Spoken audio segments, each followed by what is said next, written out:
এবার ইসরায়েলকে প্রতিহত করতে ইরানের সাথে যোগ দিল ইয়েমেনের হুথি বিদ্রোহীরাও। প্যালেস্টাইন 2 মডেলের বেশ কয়েকটি ব্যালিস্টিক মিসাইল তেল আবিবকে লক্ষ্য করে নিক্ষেপ করার দাবি করেছে হুথিরা। ইরান ও ইয়েমেনের যৌথ হামলাকে ঠেকাতে পারছে না ইসরায়েলের এয়ার ডিফেন্স সিস্টেম আয়রন ডোম। ফলে কোণঠাসা হয়ে পড়েছেন ইসরায়েলের প্রধানমন্ত্রী বেনিয়ামিন নেতানিয়াহু। ইরানি ক্ষেপণাস্ত্রের আঘাতে যখন লণ্ডভণ্ড ইসরায়েলের রাজধানী তেল আবিব সহ বেশ কয়েকটি শহর, ঠিক তখনই তেহরানের সমর্থনে পাশে দাঁড়ালো হুথি বিদ্রোহীরা। ইরান সমর্থিত সশস্ত্র বিদ্রোহী গোষ্ঠীটি এবার রুখে দাঁড়িয়েছে ইসরায়েলের বিরুদ্ধে। তেল আবিবকে লক্ষ্য করে প্যালেস্টাইন 2 মডেলের ব্যালিস্টিক ক্ষেপণাস্ত্র ছুড়েছে হুথিরা। দুই দিক থেকে আসা আক্রমণকে প্রতিহত করতে হিমশিম অবস্থা নেতানিয়াহুর সামরিক বাহিনীর। ইরানের অপারেশন ট্রু প্রমিস 3-র সাথে সংহতি জানিয়েই ইসরায়েলে চালানো হয়েছে হামলা, এমনটি জানিয়ে এক বিবৃতিতে হুথিরা দাবি করেছে ইয়েমেনি সশস্ত্র বাহিনী ইরানের জাতি, সেনাবাহিনী এবং নেতৃত্বকে সালাম জানায়, কারণ তারা সাহসিকতার সাথে ইসরায়েলি আগ্রাসনের বিরুদ্ধে লড়াই করছে। গত 24 ঘন্টায় বেশ কয়েকটি ইসরায়েলি গুরুত্বপূর্ণ স্থাপনায় মিসাইল হামলা চালিয়েছে। 15 জুন এক প্রতিবেদনে বিষয়টি নিশ্চিত করেছে ইরানের রাষ্ট্রীয় সংবাদ মাধ্যম প্রেস টিভি।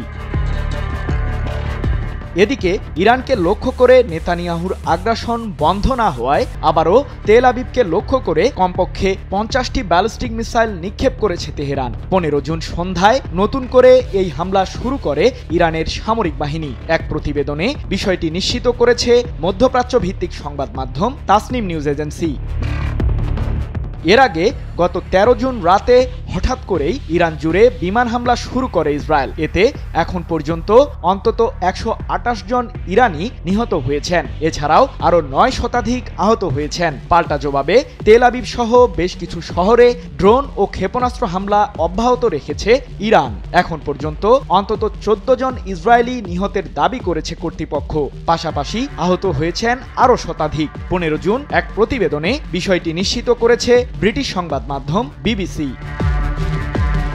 সব মশার বিরুদ্ধে সুরক্ষা দিতে এলো বসুন্ধরা এক্সট্রিম অ্যারোসল, মশার বিরুদ্ধে এক্সট্রিম সুরক্ষা। পরিস্থিতি বেগতিক দেখে ইরান ও ইসরায়েলের মধ্যে শান্তি চুক্তি করার ইঙ্গিত দিয়েছেন মার্কিন প্রেসিডেন্ট ডোনাল্ড ট্রাম্প। এমনটি জানিয়ে ট্রাম্প তার ব্যক্তিগত সামাজিক যোগাযোগ মাধ্যম ট্রুথে বলেন, ইরান ও ইসরায়েলের চুক্তি করা উচিত এবং সেটি হবে, যেমনটি আমি ভারত ও পাকিস্তানের ক্ষেত্রে করেছি। একইভাবে শীঘ্রই ইসরায়েল ও ইরানের মধ্যে শান্তি প্রতিষ্ঠা হবে। অনেক ফোন কল ও বৈঠক নিয়ে ব্যস্ত সময় পার করছি। আমি অনেক কিছুই করি, তবে কখনো কোনো কিছুর জন্য কৃতিত্ব নেই না।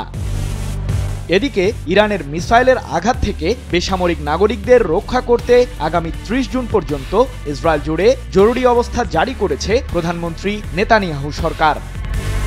সৃজন মাহমুদ, নিউজ 24।